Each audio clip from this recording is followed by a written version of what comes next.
Congolais et Congolaises, combattants de l'indépendance, aujourd'hui victorieux, je vous salue au nom du gouvernement congolais. À vous tous, mes amis, qui avez lutté sans relâche à nos côtés, je vous demande de faire de ce 30 juillet 1960 une date illustre que vous garderez ineffaçablement gravée dans vos cœurs, une date dont vous enseignerez avec fierté la signification à vos enfants, pour que ceux-ci, à leur tour, fassent connaître à leurs fils et à leurs petits-fils l'histoire glorieuse de notre lutte pour la liberté. Car cette indépendance du Congo, si elle est proclamée aujourd'hui dans l'entente avec la Belgique, pays ami avec qui nous traitons d'égal à égal, ni les Congolais digne de ce nom ne pourra jamais oublier cependant que c'est par la lutte qu'elle a été conquise.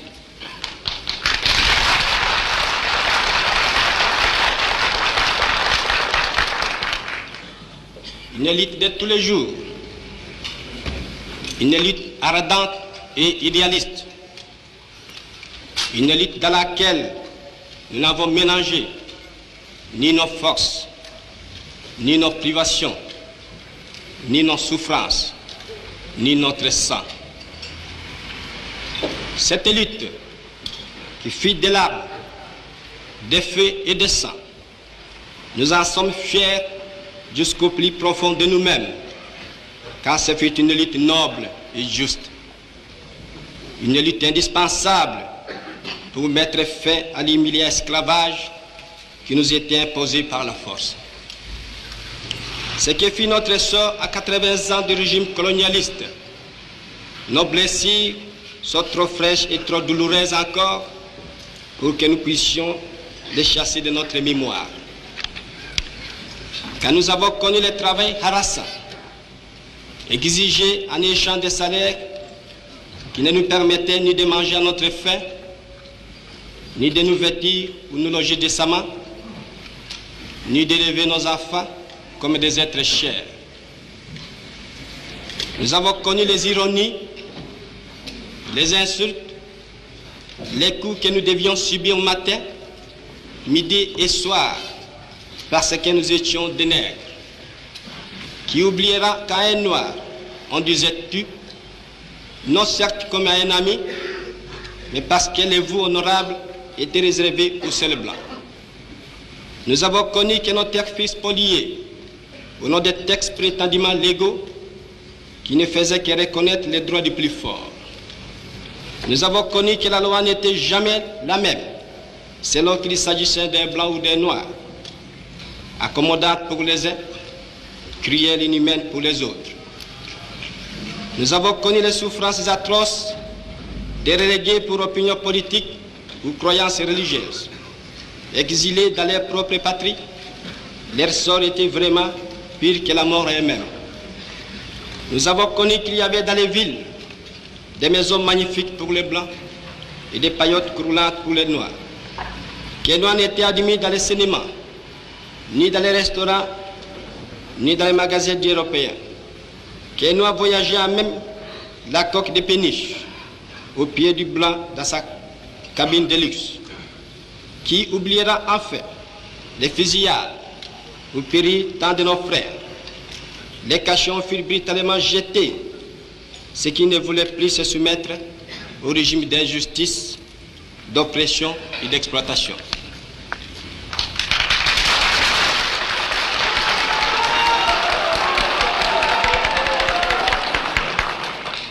Tout cela, mes frères, nous en avons profondément souffert. Mais tout cela aussi, nous que les votes de vos représentants élus a agréé pour diriger notre cher pays,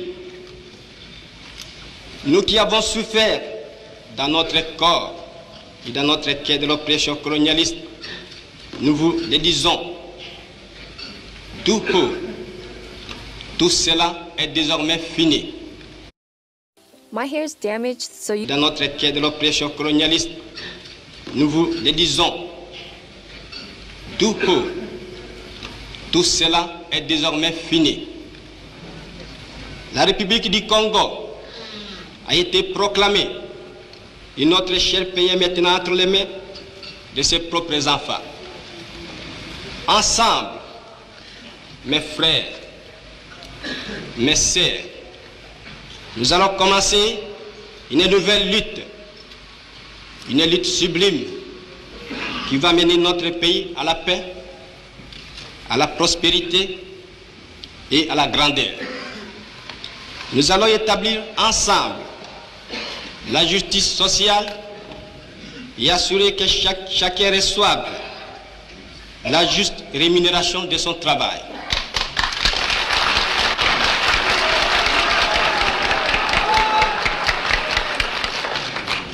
Nous allons montrer au monde ce que peut faire l'homme noir quand il travaille dans la liberté. Et nous allons faire du Congo le centre de rayonnement de l'Afrique tout entière. Nous allons veiller à ce que l'été de notre patrie profite véritablement à ses enfants. Nous allons revoir toutes les lois d'autrefois et en faire de nouvelles qui seront justes et nobles. Nous allons mettre fin à l'oppression de la pensée libre et faire en sorte que tous les citoyens jouissent pleinement des libertés fondamentales prévues dans la Déclaration des droits de l'homme.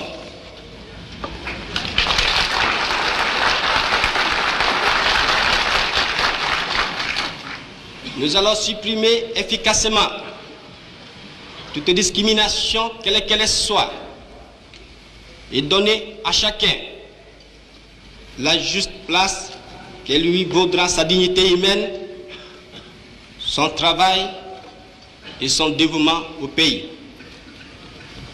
Nous allons faire régner non pas la paix des fusils et des baïonnettes, mais la paix des cœurs et des bonnes volontés.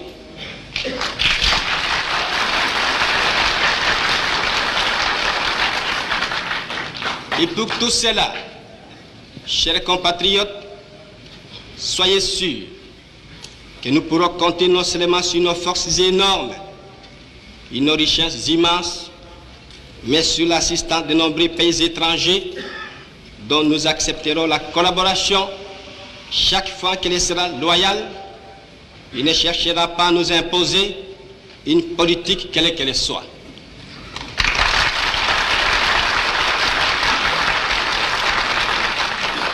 Dans ces domaines, la Belgique, qui comprenant en fait l'essence de l'histoire, n'a pas essayé de s'opposer à notre indépendance, est prête à nous accorder son aide et son amitié, et un traité vient d'être signé dans ce sens entre nos deux pays égaux et indépendants. Cette coopération, j'en suis sûr, sera profitable aux deux pays. De notre côté, tout en restant vigilants, nous saurons respecter les engagements librement consentis. Ainsi, tant à l'intérieur qu'à l'extérieur, le Congo nouveau, notre chère République, que mon gouvernement va créer, sera un pays riche, libre et prospère. Mais pour que nous arrivions sans retard à ce but, vous tous, législateurs et citoyens congolais, je vous demande de m'aider de toutes vos forces. Je vous demande à tous d'oublier les querelles tribales qui nous épuisent, qui risquent de nous faire mépriser à l'étranger. Je demande à la minorité parlementaire d'aider mon gouvernement par une opposition constructive et de rester strictement dans les voies légales et démocratiques.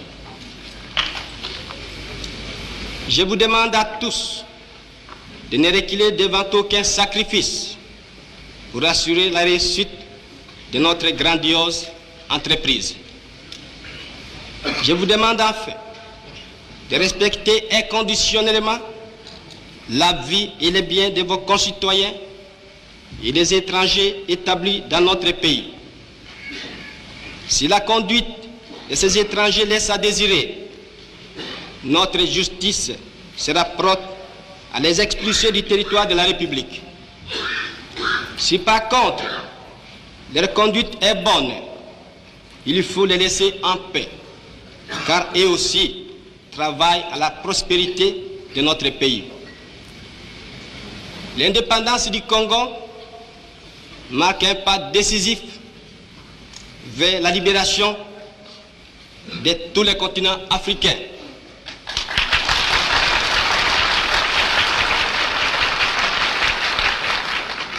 Voilà, si, Excellences, Mesdames, Messieurs, chers compatriotes, mes frères d'Arras, mes frères de lutte, ce que j'ai voulu vous dire au nom du gouvernement en ce jour magnifique de notre indépendance complète et souveraine.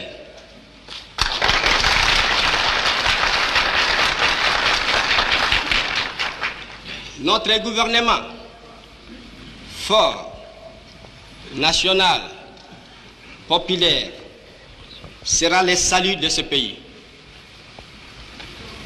J'invite tous les citoyens congolais, hommes, femmes et enfants, de se mettre résolument au travail en vue de créer une économie nationale prospère qui consacrera notre indépendance économique.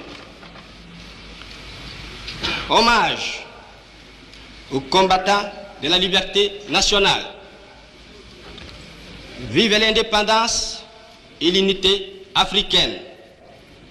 Vive le Congo indépendant et souverain.